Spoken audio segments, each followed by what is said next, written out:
Falta de soluções ofensivas, parte física e sem organização. Carille passa a ser questionado no Vasco mesmo com pouco tempo. E a gente vai falar o que precisa para mudar esse aspecto e também vamos falar sobre CT, preparação física, que ainda é um problema no Gigante da Colina. Isso e muito mais a partir de agora no nosso Comentário Vascaíno. Então você já sabe, né? Opinião, informação, agora. Sobe ela, a vinheta.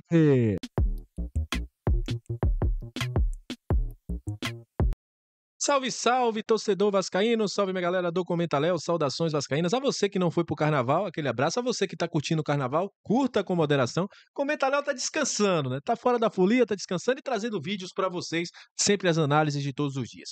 E hoje é dia de falar, inclusive já convido a galera que tá chegando a primeira vez a se inscrever, a compartilhar, a vir deixar sua opinião aqui nos comentários, se você concorda comigo ou não, que é importantíssimo o seu comentário. É você que tá sempre junto com a gente, também deixa seu comentário aqui, que eu quero saber o que é que você acha, né? Porque o trabalho do Carille já vem começando a sofrer algumas reclamações. O Carille nunca foi unanimidade ao chegar ao Vasco, porque vem de um trabalho no Santos, a fama do retranqueiro e tudo mais fizeram com que o Carille chegasse ao Vasco com base de desconfiança.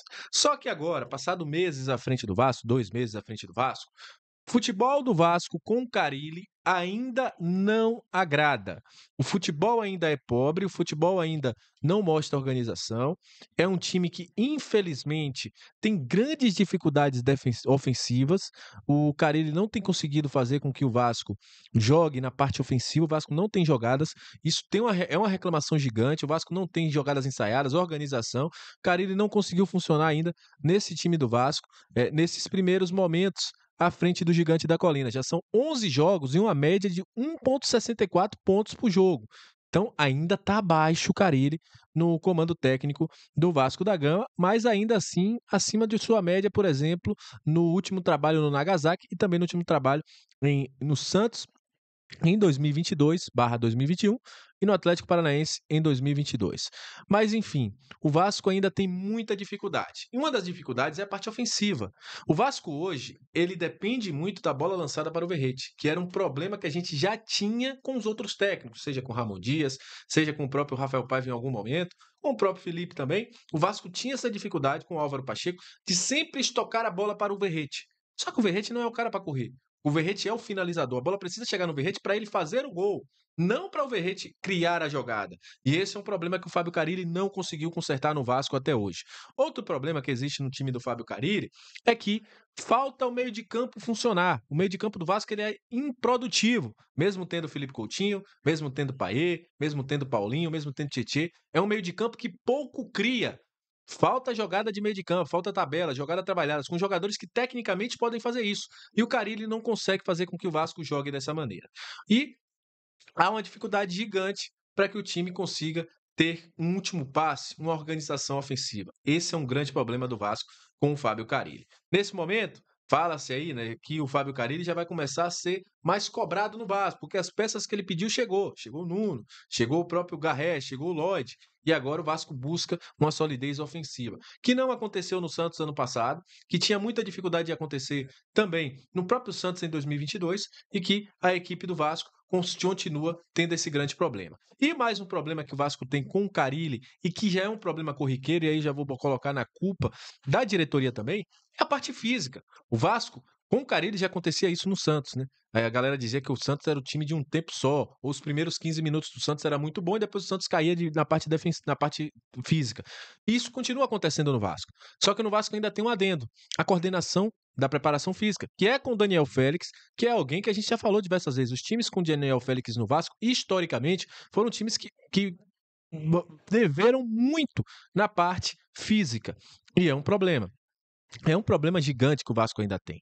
A parte física do Vasco, você vê que o Flamengo corria muito. No segundo tempo, o Vasco não conseguiu fazer isso. E é algo que me preocupa. Você tem uma temporada gigante, você tem vários jogos e a parte física do Vasco, ela simplesmente não funciona. Parece que entra ano, sai ano e a gente não consegue ter um Vasco que corra dentro de campo. Tirando aquela época lá com o Ramon Dias, que tinha aí um bom preparador físico, que inclusive por um erro da diretoria do Vasco ele não permaneceu, porque ele queria muito permanecer, o Diego. Ele é vascaíno, mas aí chegou a proposta do Corinthians, ele foi porque a diretoria queria colocar ele no time de base, sub-20, surreal, né? Preferiram manter o Daniel Félix no time profissional do que o Diego. Então o Vasco caiu muito de produção na parte física. E aí vem algo para poder o torcedor ter uma pequena esperança. Algo que eu cobro aqui há muito tempo, que é a área molhada no CT, que é a área de recuperação, a área com salinização, com hidromassagem. O Vasco está fazendo isso em parceria com a empresa IG. Isso já é um aspecto de melhoria, até para a recuperação de jogadores, para ter uma qualidade no trabalho. O CD já começa a ter uma profissionalização. Isso para mim é muito importante. Em todos os clubes do mundo tem, inclusive, já partes de área molhada dentro do vestiário. Quem assiste o Neymar, quem acompanha o Santos e Neymar, o pai do Neymar junto com o Neymar colocaram isso lá no Santos para a recuperação já acontecer logo pós-jogo. O Vasco não tem isso. Então, é um problema também de recuperação, mas é um problema também em parte física. Então, acredito que o Fábio Carille, juntamente com o Vasco e toda a sua comissão técnica, precisará fazer um trabalho muito grande. Parte ofensiva, organização ofensiva, preparação física e também um time que se organize muito mais dentro de campo. Porque hoje o Vasco é, novamente, aquela palavra que eu utilizei com o Álvaro Pacheco, um vazio de ideias. E na reta final do trabalho do Rafael Paiva também. O elenco pode ser um elenco que não é o melhor do mundo, mas também não é elenco para estar jogando bola como está jogando. Na verdade, nem está fazendo isso. Não tem organização. Ofensivamente, o Vasco é nulo. O Vasco não consegue fazer gols com jogadas trabalhadas. Faz tempo que a gente não vê o Vasco trabalhando uma bola, a gente fala assim, olha, isso aí é treino, jogada ensaiada. Faz muito tempo que a gente não vê isso. E o Fábio Carille está deixando a desejar. Não estou aqui pedindo um fora Fábio Carille, até porque o mercado de a bola tem se mostrado muito escasso. Vocês vão falar assim, Renato Gaúcho. Renato Gaúcho é outro cara que não me agrada na parte de organização de time. É muito na conversa, mas um time que não é tão organizado assim e um time que ganha muito dentro de casa e perde pontos fora de casa. Foi assim com o Grêmio durante toda a sua história. Mas que pelo menos o Carille busque melhorar isso aí, porque se ele não melhorar, vai ficar difícil, não só para ele, mas para o Vasco durante a temporada ter um time que ofensivamente não consegue criar. E você tendo um Coutinho que ainda não mostrou para que veio, você tendo um Paulinho que não conseguiu render, um Tietê, você tem que jogar mais. Você tem que ter muito mais criatividade no meio de campo para que o Verratti só precise colocar a bola para dentro do gol. Caso contrário, vai ter muita dificuldade na temporada. E agora é se preparar aí para enfrentar a equipe do Nova Iguaçu.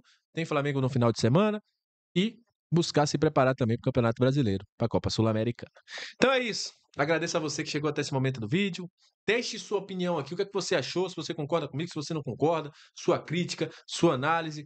Quero ver você falando aqui nos comentários. Já te convido, se você não é inscrito, a se inscrever. Compartilha bastante com os amigos. Vire membro para você nos ajudar a manter o Comentário no ar.